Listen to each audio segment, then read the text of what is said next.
we have got some very special guests joining us this morning. We are so excited to have them all. And let me tell you a little bit about them today. So our special guests for our first portion of our CodeJoy Make-A-Thon are some members of CSTA. We've got Sandra Hartman, Leontae Gray Ward, Krystal Chatman, and Kelly McFall. And we're going to be interviewing them all together today, but I'm not going to be the one interviewing them, actually. My colleague, our Director of Learning, Amanda Jeane, is going to be the one interviewing them. So Amanda Jeane, invite you on screen here. Absolutely. Thanks, Kelsey. Absolutely. So I'll kick it over to you and we'll go ahead and spotlight our panelists so they can introduce themselves. Beautiful. Thanks. Sounds great. Well, good morning, everyone. It's so great to see all of those that are here, and welcome to everyone on YouTube who may be watching this after the fact. I am really excited to talk to our panelists today about CSTA. It's such a fantastic organization. I am a CSTA member myself. And we have three of our panelists here today. We have one more panelist who I believe will come at some point, so we'll make sure to introduce them when they arrive. But why don't we just start off by saying hello, telling I'll ask who you are, and maybe where you currently are, so we can get a scope too of where we're all located. So I'm going to toss it to Sandra first, and when you're ready, Sandra, you can toss it to the next person. Okay, hello, good morning. So as Amanda Jeane said, my name is Sandra Hartman. Call me Sandy. And I am a CSTA Equity Fellow from Cohort 3 from 2021 to 2022, right? Yeah. And I'm also CSTA member. And I currently teach middle school computer science, 6 through 8. And I'm a mom. I have 2 adult children that are out on their own, living their lives. And yeah, I don't know what else to say. That's me, basically. And then let me send it up to Leontae. Good morning, CodeJoy and participants. My name is Leontae Gray Ward. I am located in Gary, Indiana, where I currently hold the Project Lead the Way position for the school city of Hammond. I am also a Cohort 3 Equity Fellow that served last year with Sandy. I have 2 younger children, ages 13 and 4. And basically, I have a business that I facilitate STEM workshops outside of education for community-based organizations here in the region that I live in. I am going to pass it over to my girl, Krystal. Don't you all love the glasses? We've already gotten a question in the chat for you, Krystal, about those glasses. So you're going to have to tell us about that in your introduction. No problem at all. I am Krystal Chatman, and these are my glasses. They have definitely gotten me attention across the country. Everywhere I go, someone stops and asks me about them. So shameless plug, and they're not paying me for this, even though they should. Zeelool, Zeelool is one of those online, eyewear companies that Instagram tells you to order from all the time. I took a chance and ordered them. They're cheaper than getting them from my optometrist. And so apparently, they are showstoppers. Like, I'm about to get a new prescription. I'm ordering these again. Because I was like, I can't not have my glasses. But yes, I am in Jackson, Mississippi. I serve the Jackson Public School District as the instructional technology facilitator. So that means I serve PK through 12 teachers and students, helping with the integration of technology. Outside of that, I also am a teacher with the Mississippi Coding Academies. And so we help post-high school graduates of all ages. So from fresh 18-year-old to like people that are old enough to be my grandparents. We train them and skill them up with coding skills so they can be full stack developers. And we help them to find employment, hopefully within the state, but also anywhere else is fine. And in CSTA, I am one of the equity fellows from cohort 4. arguably the best cohort yet. Just saying. And I'm also the chapter president for my state. So I think you'll hear us talk about how much we love CSTA. It's an organization that, like, when you get into it, you really get into it. And being an equity fellow gave us, I think, a really great opportunity to be able to peel back the layers and really see, how passionate the staff is. So it's so much easier just to we just kind of stick around. We're just like, oh, yeah, I know it's been a couple of years, because we still have cohort 1 people and 2 that show up and, show out, present, and do all sorts of great things with us. And it's just like, they're like, anytime they call, I'm coming. So like, CSTA is a phenomenal organization. Well, I am really excited to peel some of those layers with you today and learn a little bit more, especially for anyone here who doesn't know about CSTA and how great of an organization that is, and a lot of the wonderful things that they have to offer. So you all are doing amazing things, right now in your lives, but I'm really curious to know where things began. So my first big question is, what was your first job? What was that journey from then to now? What were you doing, and how did you end up where you are right this moment? So my first job was actually at a local McDonald's. And from McDonald's, I ended up as a bank teller for one of the local credit unions. And then I will say probably after graduating from Purdue University, I landed my first job as a after school robotics coach for the first robotics organization. I'll pass it to Sandy. It's so funny. I feel like everybody's first job was McDonald's. I swear it's like a thing. I swear somebody posted it somewhere on some kind of social media that everybody's first job was McDonald's. But I actually started my career as an accountant. I have my bachelor's in accounting. And from there, I went back to school, got my master's, and became a family and consumer sciences and business certified teacher. So I was teaching both family and consumer sciences and business, and then slowly kind of veered into the computer science through the business route, and have since been doing computer science, and I love every minute of it. Krystal, how about you? Did you work at McDonald's too? I am the lone person. I did not work at McDonald's. Fact, my mom did not allow me to have a job in high school, so I didn't get the McDonald's experience. I had to wait until graduation. I worked at Target. So yes, all of the things, the secrets that Target hides. You mean Target? Come on, it's Target. Well, okay, where I was, it was Target. It wasn't Target. All right, so but after graduating, I have degrees in biology, and so like many of us, I thought I was going to be a physician, but I fell into a biomedical research lab. And so I led that lab as the lead educator for a good bit of time until, and my job required me to train and teach everyone that came in the lab, from high school students all the way to physicians. And I did this at a very young age, and it's quite interesting to think about it now. But in the midst of that, working with my high school students, I was like, oh my God, I love children. I should teach biology. And then that's how I got, pulled into education, taught biology for, I think, maybe 6 or so years before someone popped a computer science course on me. And then I've been rocking and rolling ever since. And now I work to support the entire district.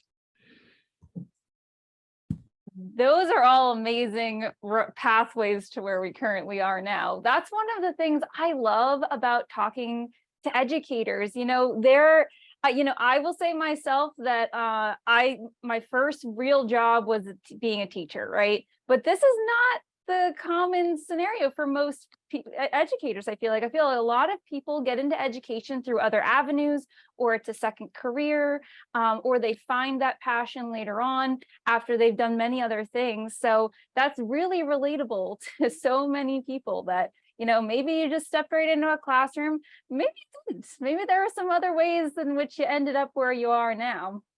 And now you're all very accomplished and doing amazing things with students and teachers all over, which is so cool. And one of the things that you all have in common, we know, is that you're part of CSTA. So I'd love to diving deep into that piece of our puzzle today. Can you all tell us a little bit about like what is CSTA, just a starter, and maybe how do chapters work, or something real simple for those of us who aren't as familiar with the organization? I guess I'll start. I feel like Krystal should be, she's like, she's way more involved with CSTA on the big scale, because she just basically hosted the CSTA conference that we had last month. Yes, kudos to her, and she did an amazing job. But basically, we like to say the Computer Science Teachers Association is the largest computer science department in the world. Because I don't know about you, but I am a department of one in my building, and most computer science teachers are. There usually is just one, maybe two of you in your building.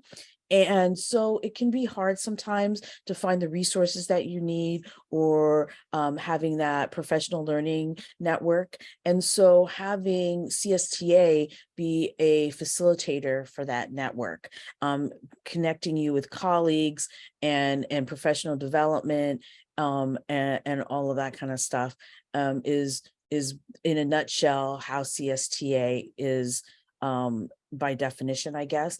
And then on a more individualized scale, they have chapters in every state and a couple of countries.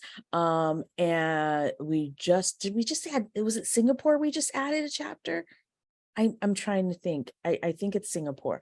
But just people who want some camaraderie, some help with, maybe they're new to computer science teaching and they just want some resources.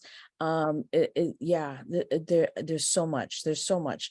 The website has a wealth of information, professional development that you can do online on your own, some facilitated stuff that you can do, different sessions and summits and conference. There's The Voice, which is like a blog. News articles are written. I'm starting to run out of things to say off the top of my head.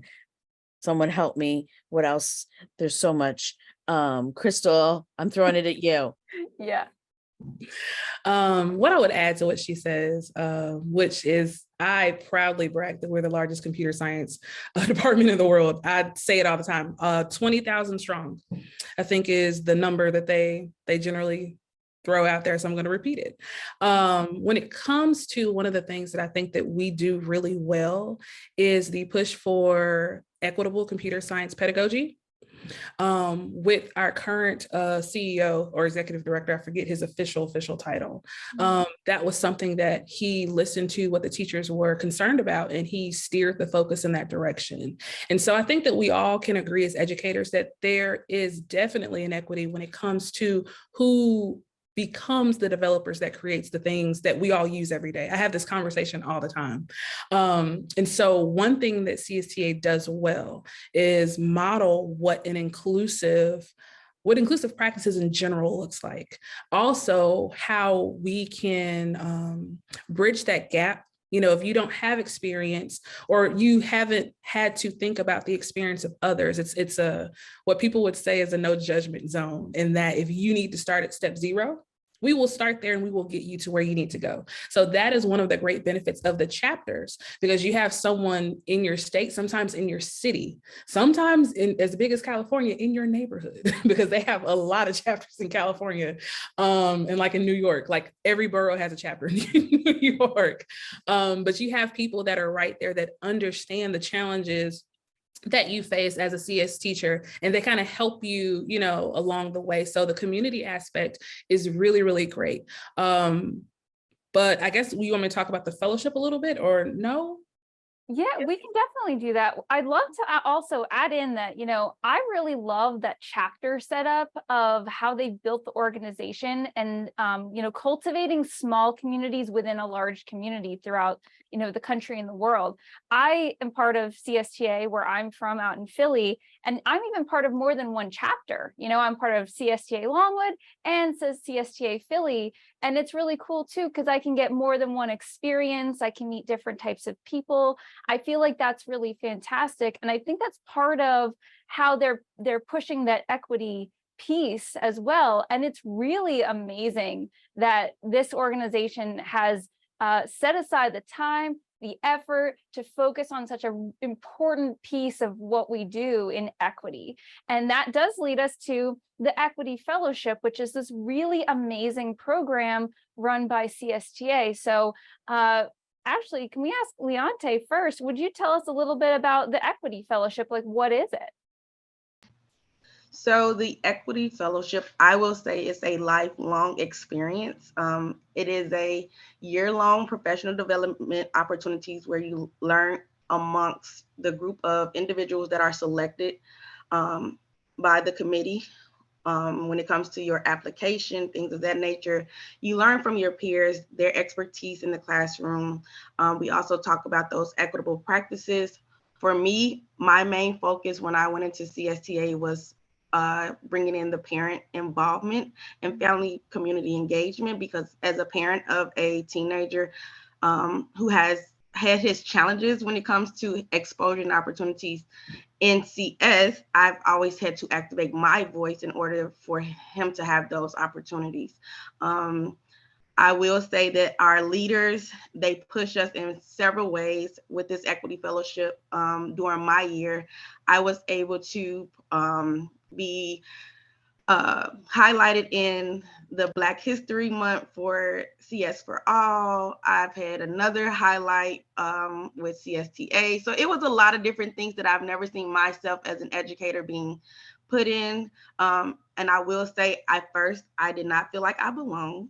But once the time came, we got further to the end, I'm like, this was a great accomplishment. And I was nominated by someone who saw fit that this was a place for me. And as Sandy stated, I was one in my building. And with me being one, I started finding those different workshops to give me some help, because I'm like, I don't know, no one is helping me. And I didn't feel like the people in administration understood what was going on in my world, because it was like I went to my first Pathfinders at Indiana University and sitting amongst other educators in Indiana. I'm like, oh, you all have this at your school? I'm like, we don't have this up north. And so seeing that there was basically a need where I was, and knowing that my students weren't really equipped to basically compete with students in other areas in like central Indiana students, I was like, yeah, we need this. And I was basically advocating for the students here. But CSTA has basically provided me with those tools, those resources, different people that I can network across the US. When I don't know something, I have people like Sandy that I can call on, or people like Krystal that I can get their expertise. So that's my sum of what CSTA Equity Fellowship is. I will pass it off, I guess, to Krystal or Sandy, whichever one. To add on to what you're saying, I must mention the work. Our director of education would not appreciate me not mentioning that. We honestly build a family. Every cohort is a family. And then when the new cohort meets the older cohorts, we're a bigger family. It's just, and that's honestly how it feels. You hear people say that all the time, and it's truly what happens in this particular space. But when it comes down to what you have to do, the application process is not necessarily intense, but those of you that are interested in applying, make sure you brag on what you do. Make sure you share every ounce of what you have to offer, because it is highly competitive. And then so once you're in, because you're going to get in, once you're in, some of the requirements are we have to do a fellow project. So you'll get kind of organized with some of the fellows in your cohort based on your interests, and you'll have a project. Our project for the first, well, let me back up. For the first time this year with my cohort, they had 2 different spaces, one for classroom teachers and then one for allies. So allies district level like myself, higher ed professionals, nonprofit or the organizations that don't fit into the classroom, because we have a different viewpoint. We function just a little bit differently. Even if we support the teachers, it just looks different on the other end. And so I am one of the allies. And so our project was focused on helping districts to create sustainable computer science programs. And there was a project this year about parent engagement from the teacher end. There was a project where they had storytelling, but they were telling really diverse stories from different backgrounds. So the projects are endless, but it's something you work on for like, 2/3 of the entire year. And then so you have to do your project. You present multiple times. We have an Equity and Action Summit. It's in March, I want to say March 3rd or 4th, 2024. And it happens every year, the first week of March. And you're required to present at that. You're also required to present at conference, and you must attend the convenings. And I say must attend, but who is going to complain about going across the country and you don't have to pay for it? I mean, we had a ball. This year we went to DC, San Diego, and then we all met all together in New York. And so you have those experiences as well. We have other virtual convenings and other meetings. So it is intense in that you have to do the work. We all have had to do the work of kind of uncovering our biases that we didn't realize that we had, and just kind of working through it together. But you work within your cohort, you build, you learn, and you grow together. And then, like Leontae mentioned, the network is phenomenal. I've been able to fix fires within an hour, just picking up the phone, calling someone in my cohort. Hey, I know you have experience in this space. Can you help me navigate this for my district? And so the value of the fellowship is, I can't speak more, I guess, complimentary about it. And what's the funniest part is I'm actually not even officially an alum yet. They've been, a year out, and I'm over here just beaming about the organization, and I'm not even officially, like, our meeting officially is next Monday. But, and also you get a stipend. That was the last part, the stipend of, I think currently it's $3,000. And so at the end of the fellowship, you get paid on top of the free trips. So definitely a life-changing thing. It is a lifelong fellowship. We absolutely just adore each other, and we gush like this all the time in person, on the phone, in our Slack. Like, it's a wonderful, wonderful way to get really, really acclimated and into CSTA. So we would recommend, even if you don't believe that you have, I guess, the accolades to get in. I didn't believe I had it. Leontae didn't believe that she had it. Sandy, did you believe that you had it going in? Listen, there was a bit of imposter syndrome that was happening for me as well. I say to everybody, when I talk about the fellowship, I say it's the hardest thing I've ever done, but it's also the most rewarding thing I've ever done. So, and as Krystal said, it is a lot of work. And we say that up front because, if you go into it thinking that it's just going to be like, some social hour stuff that you're doing with these other fellows, it is not. You are working. I mean, I'm not saying there's not social hour, because there is social hours, but it is a lot of work. When we did our cohort, which, by the way, they raised the stipend last year. But anyway, the work that we did, Leontae and I were not in the same group when we did our programs. Leontae was in a different program than I was. I did mine on, I don't know if you have heard of Goldie Muhammad, but she did. She's written now 2 books on the culturally responsive teaching, and so we took a look at that and that pedagogy that she speaks about, and then we applied it to computer science, and we took that and we created a presentation about it, basically an overview of her book, a snapshot of it and how you could apply it to computer science. And we did that at the Equity Summit, and then we did it again 2 times at conference. And it was a lot of work. I mean, we had to read the book, we had to break down the book, we had to do a presentation, all that stuff. So it was, again, the hardest thing I've ever done, but one of the most rewarding. One of the things that I wanted to do, and we didn't do from the very beginning, and this is something that we learned during our cohort from one of our fellow equity fellows, Jeane Fugate. Jeane is visually impaired, and she brought to the forefront this idea of when we talk about equity, from a lot of us, we think immediately about race and ethnicity.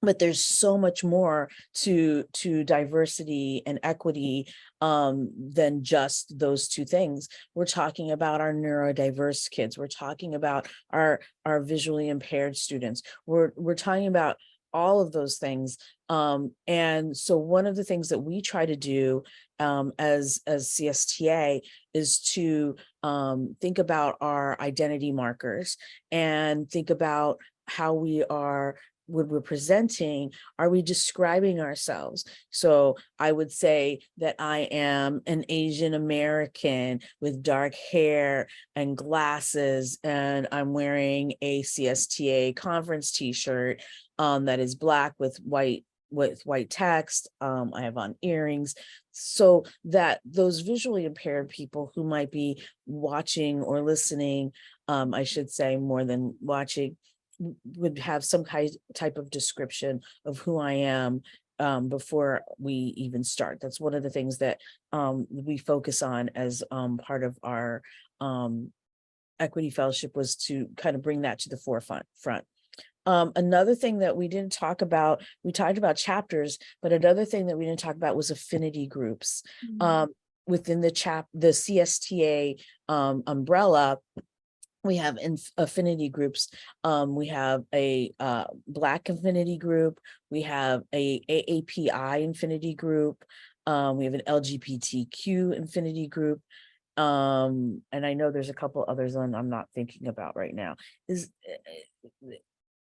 I'm part of the Asian American Pacific Islander affinity group. We've kind of been getting that one off the ground.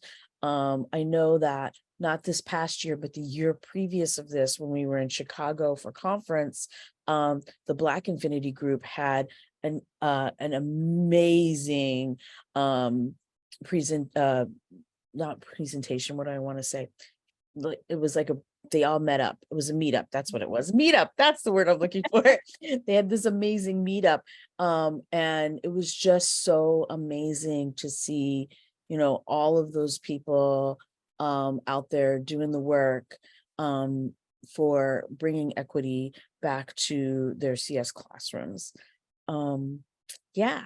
So I can't say enough about all of the good that the Equity Fellowship does. And I don't know, you guys have anything to add?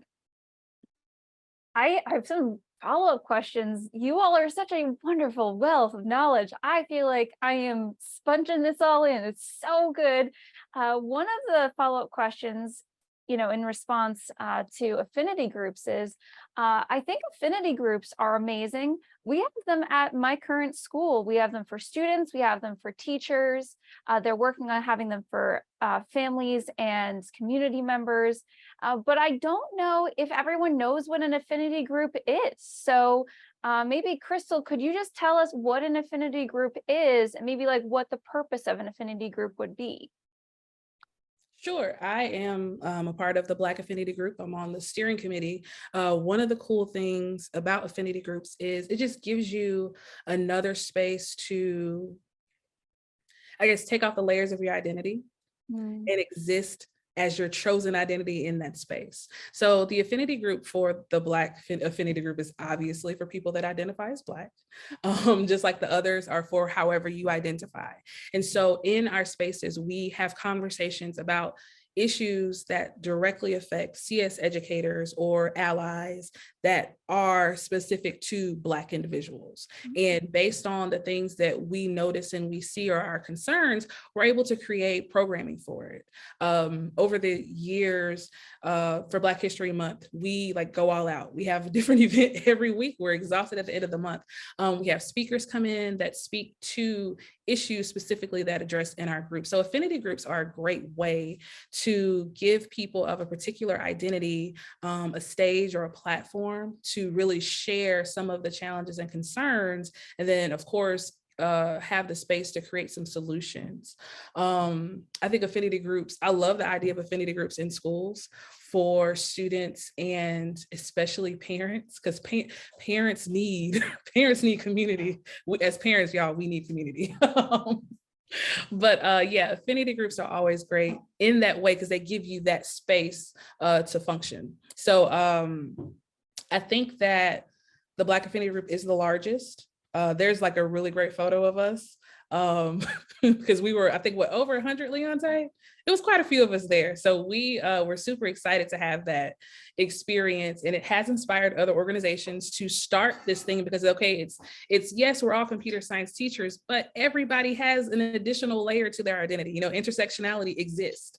So let's help everybody build, and shine in that space. And so affinity groups are great. That's so fantastic. I'm so on that bandwagon with you. I think that these affinity groups are so powerful, and the more people who know what they are and that organizations are working towards supporting those things is so fantastic. We do have a question in the chat I'm going to pull out. It says, when did you really start to feel like a CS teacher? Did CSTA play a role in that? Maybe we can ask Sandra first. Would you like to tell us about that? So it's so funny that was a question that you came up with, because like I said, was not a computer science teacher. I wasn't trained as a computer science teacher. I kind of came about it from business. And so I've been teaching for 17 years. I'll be starting year 18 this year. But I've only been teaching computer science for 4 of those years. So when I signed on to be an equity fellow, it was actually kind of crazy, because what happened was I was doing what we all do, research, doing a deep dive on the computer, online, looking for resources new to computer science, being the department of one, not really having a lot of colleagues that I knew because I was new to computer science, trying to find those resources. And I stumbled across CSTA. And so I got to their website and I'm like, oh, this is interesting. And I'm looking at everything. And then I'm like, oh, wait, what's this equity fellowship? And so then I signed up for the equity fellowship and was accepted, which is when people find out that I got in after only applying one time, they're always impressed, because a lot of people, it takes them 2 or 3 times to get through. And I always go, sorry, but after having just that first year as an equity fellow, the amount of resources that I was given, even still given, helped me become so much better at what I am doing as a computer science teacher across the board. Just doing even this, like the CodeJoy stuff, the Pathfinders, the Infosys stuff. I had no idea any of that existed before I joined CSTA. So just the wealth of resources that helped me grow. I feel like in 4 years, I've probably created, if you saw my computer science classroom 4 years ago versus what it's going to be this year, it it's leaps and bounds, leaps and bounds. And I owe it all to CSTA and the connections that I've made, and the fellows that I have connected with and learned from. I learned from all my fellows. That's the other thing too, is like all of the different things that all the different fellows bring to the table and that you can learn from them. It's great. Leontae has such a strong community-based background that I don't have. Like, I am not that person. Like, I call parents only if I absolutely have to. It's just like I'm like, I don't want to call, I don't want to call. Where, so all of those things are just it. I can't even say how much CSTA has meant to me. We want to pass it on to Leontae next to tell us about like when you felt like you were a CS teacher and if CSTA took part in that transition. So I'm going to be honest. I want to say that my experience came through a Pathfinders advertisement that came across my screen, and it said, "Hey, would you like to participate in a summer professional development where you'll learn about code.org?" And I want to say that happened in the summer of 2017, where I had to stay on campus at Indiana University. And there were many teachers from across the US that came to Indiana University. And there were like several different computer science courses going on at that time. And from that experience, I went to the next year's Pathfinders at IU. My network basically grew more. I stayed in touch with those individuals that I met over the years. And what I did like about that opportunity was that during the school year, we would meet up like every, I want to say, quarter in person to see what things was it that we needed to work on, focus on how can we change things to help make sure our students were engaged. So I will say, I believe that my first opportunity came through the Next Tech organization here in Indiana, where they basically have opportunities for you to learn about CS in the different organizations such as code.org. I want to say CodeJoy was one of the presenters at the time. I want to say, I know the Hummingbird people, they were there at one point. So it's like, I've known about many of you, but I've only had the opportunity to sit in the code.org because after my first two experiences, COVID happened. So I haven't really been able to participate with Pathfinders like that. But I will say I began feeling like a real CS teacher when COVID happened. And I was like, oh, this is getting real. You got to learn. I had to learn how to present from a technology aspect. And I have students who have needs that I have to make sure I'm meeting. So I will say COVID was the straw on the head. Like, it took me to a place of, this is where I know I belong, and I have a heart to make sure that these students still have that opportunity to participate, to be able to compete with those students in other areas, because I am from a low-income community of Black African-American youth who don't have these opportunities. And I mean, I really, like, when I say I fight. And so I have a son who I've always had, I sign them up for different things, and I'm always having parents say, well, how did you get your son into this? How did you get your son into that? And I'm like, networking, the different organizations that I'm a part of, and I try to get their kids involved by what it is I know. So I don't try to get it just for myself, but I want to get it for those students who parents don't have the income to get them those opportunities. So I will say it probably happened in 2012. And then, of course, it was at that conference that I learned about CSTA. That's really amazing. We'll make sure to drop information too about Pathfinders and the Emphasis Foundation USA, as well as Bird Brain Technologies, into our Padlets so that everyone has access to those things, because Pathfinders is why we're here today. We're here because we've been doing professional development with all of these amazing educators in the room, and those who are not here but maybe popping around later today. And it is really amazing. I'm so excited that was an avenue that brought you here to us today and helped you feel like that amazing CS teacher that you are. That's so cool. Krystal, do you want to share a little bit about your journey into feeling like a CS teacher? Sure. I fell into computer science. I was the tech person for my school. And so, if you have a little bit of computer knowledge, everyone assumes you have all of the computer knowledge. And so that's kind of how I ended up teaching computer science. And it was interesting because I think at the time I had taught myself how to code, but of course, teaching yourself how to do things doesn't necessarily make you the best teacher of the things. And so, of course, researching, which is why I ended up joining CSTA. And I was just kind of watching in the background, because I think this is when CSTA really started to transition into what it is today.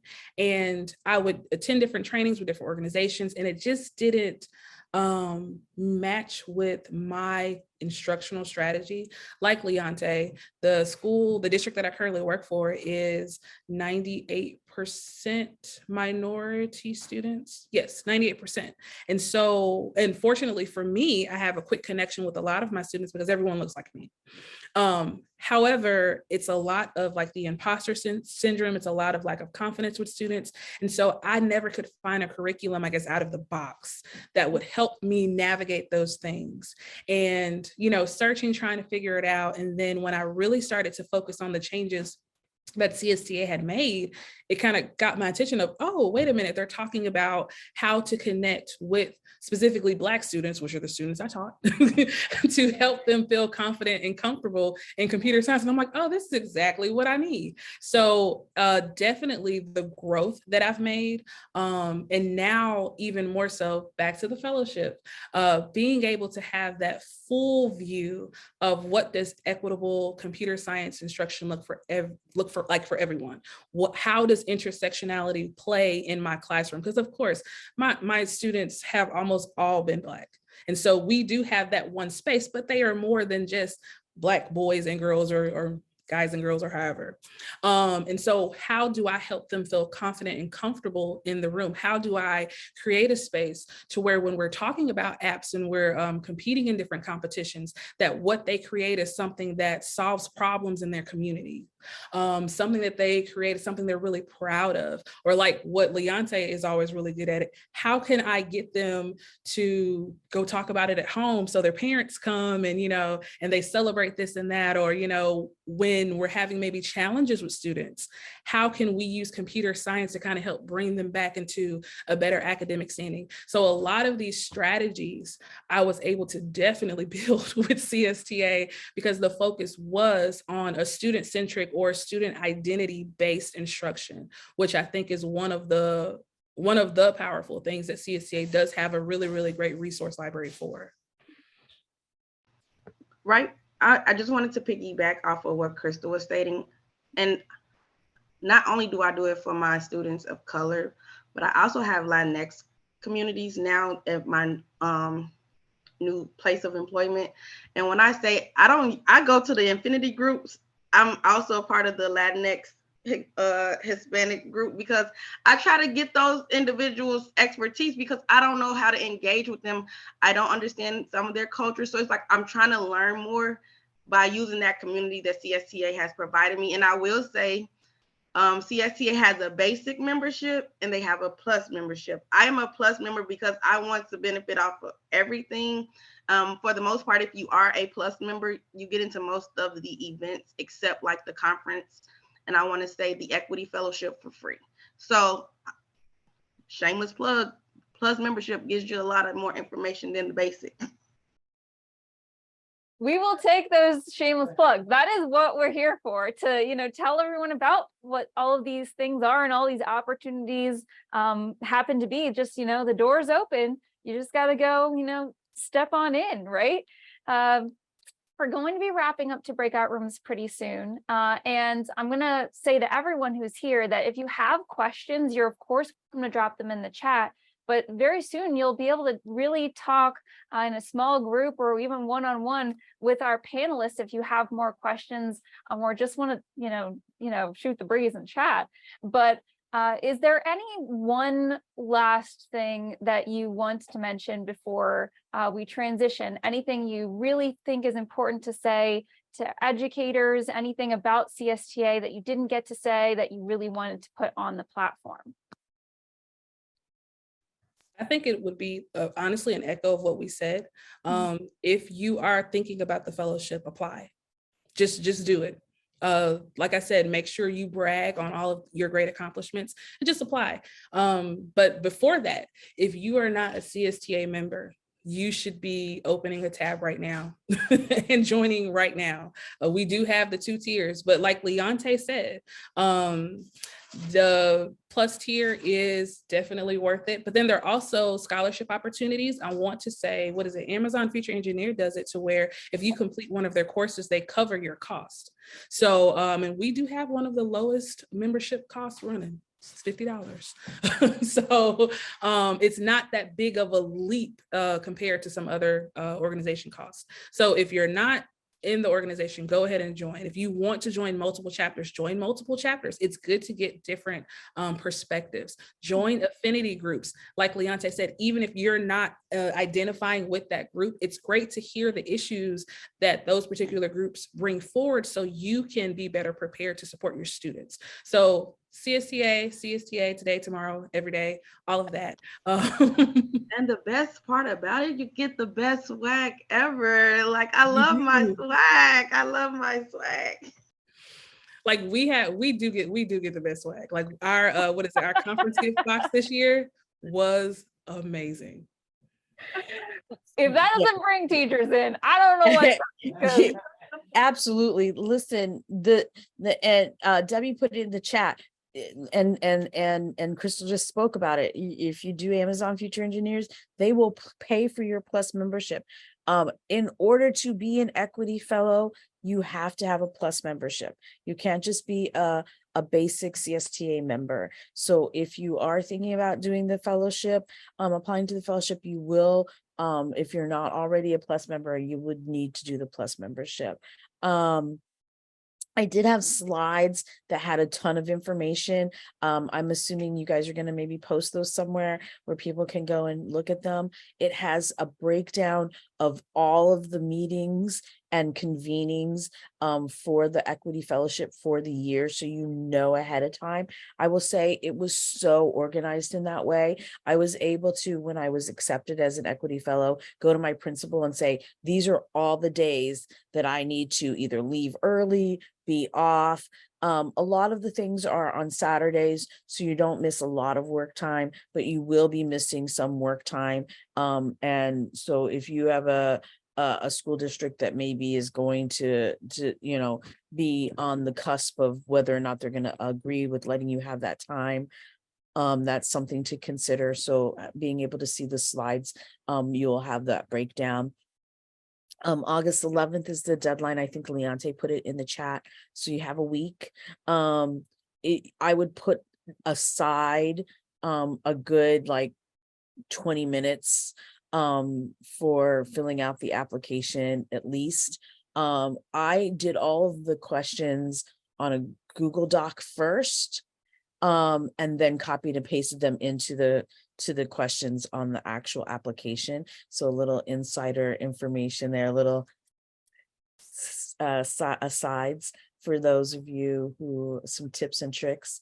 I think that's everything that That is perfect, because this is a great time to transition. We love all of this information. Thank you so much to all of you